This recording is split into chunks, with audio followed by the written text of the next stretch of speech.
Alright everyone, welcome to the Alexa channel. My name is Alex, and today we're going to be doing a quick thoughts on the new album by Two Door Cinema Club, which is called False Alarm. Now, if you don't know who Two Door Cinema Club is, they're an indie pop band, and they've released a few albums that I wasn't really keen to checking out just because they're not really in my wheelhouse. But I got the chance to see them a few years back with a friend, and it was a pretty fun concert. But it really didn't motivate me to go and check out their music until this album came out, and I heard that it was going to have some new wave influences on it. Now, new wave is one of my favorite genres of music. I love Talking Heads, I love Human League, I love all those weird bands that came out in the late 70s and early 80s that kind of do that very quirky new wave pop style. And I really like a lot of the bands that have been taking new wave into the modern day. Like, I really have enjoyed the new Paramore album. I like what LCD Sound System puts out a lot. It probably my favorite band. So when I heard that Two Door Cinema Club was going to be taking some new wave influences onto their album, I was like, okay, I'll check it out. And so I listened to it, and I was pretty disappointed, if we're going to be honest. So I wrote some notes down, so let's just check those out real quick. The thing that I want to point out the most that really hurts this album the most is the fact that these songs do build up a pretty nice groove, but proceed to shoot them in the foot basically every time a chorus rolls around. I'm not someone who dislikes a sticky chorus or a hook. In fact, I usually love it when it's there. But whereas there's nice grooves on this album that could very well be carried over into a chorus, almost every single time the band will cut the percussion off, or it'll change the groove to a very, very poppy, radio-friendly indie pop chorus that isn't very good. They're never very good except on maybe the last track. And basically, what that does for me is not that much. Now, many of the tracks, like I said, do start out very promising, especially in the later half. There's songs like Dirty Air and Satellite. Those are probably...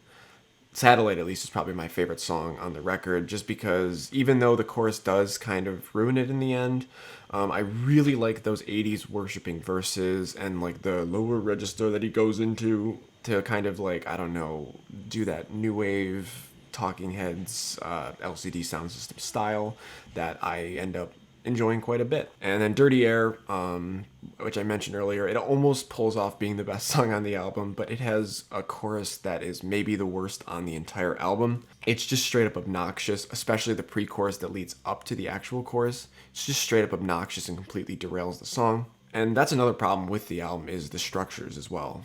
You've got a lot of songs like Nice to See You and Talk that they just go on way too long, and yes, they do have sticky choruses, and Nice to See You in particular starts out with a really nice little groove, but Nice to See You in particular is like 6 minutes long, and it really doesn't justify having that. By the end of the second chorus, like 2.5 minutes in, I'm ready for the song to wrap up, not just because I'm not crazy about any of these choruses, but because I look at it and I'm like, there's 3 minutes left.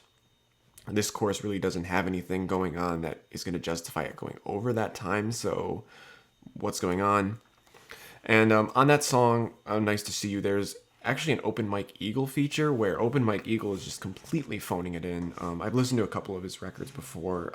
I wasn't super crazy about them, but I thought he sounded a little bit more hungry on those releases than he does here. It really sounds like he just kind of got the opportunity to record a quick verse, get a check, and he did the bare minimum. He actually kind of sounds like an indie pop Snoop Dogg. It's kind of hard to explain, but if you listen to the album and just listen to the way that he's delivering these lines and the way that his flows and cadences go, you might understand what I'm trying to say by that. And then there are also some songs that they kind of abandon that dance pop, indie pop, new wave style, and they end up going in more of a, I don't know, more traditional indie pop direction, and like that ends up having songs like Break and Think. And those are probably the two worst songs here. Think is an absolute slog. It's got lifeless production. It's got sleepy songwriting. And it has a bad chorus. Break is like 2 minutes long and really doesn't have a place. Whereas I know I talked about on the Vampire Weekend album, some of those sub 2 minute songs are really good. This one doesn't really justify even existing. It's just boring. It's underwritten. Who cares about what he's talking about? The lyrics all over this album are just completely meaningless and void of really anything interesting. And it's just not great. It just kind of strikes me as a transition between Nice to See You and Dirty Air, which, like I said, two of the, I guess, better songs, but better is kind of relative. And the last song that I want to bring up, everything else kind of just falls into this bland monotony that is like in between the tracks I'm talking about in terms of quality. The last one I want to bring up is Already Gone. I mentioned that it's the closer, so I mentioned that it's probably has the best chorus on the album, but it's also one of my least favorite songs overall because it's such a shameless Tame Impala ripoff that it becomes just straight up obnoxious. I like Tame Impala, don't get me wrong. Currents is pretty great. I like Inner Speaker, but it's just such an obvious ripoff of what Tame Impala does that it just completely ruins the song, and then the album just kind of cuts out. I'm not sure if that was intentional or not, but the album just cuts out in the middle of a chorus.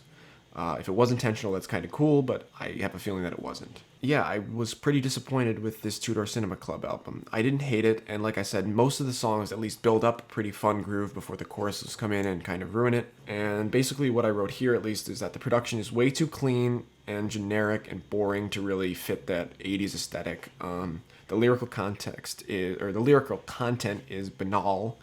There's a lot of songs here that have song hurting choruses.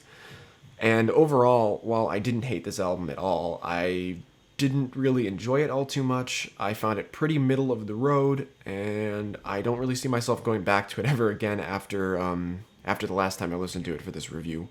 So yeah, on this one, I know I didn't do it for the Car Seat Headrest one, but I am feeling a decent 5 on this. It wasn't terrible. The grooves built up, but it wasn't a great album in the slightest. And yeah, that's going to wrap up my quick thoughts for this new Two Door Cinema Club album.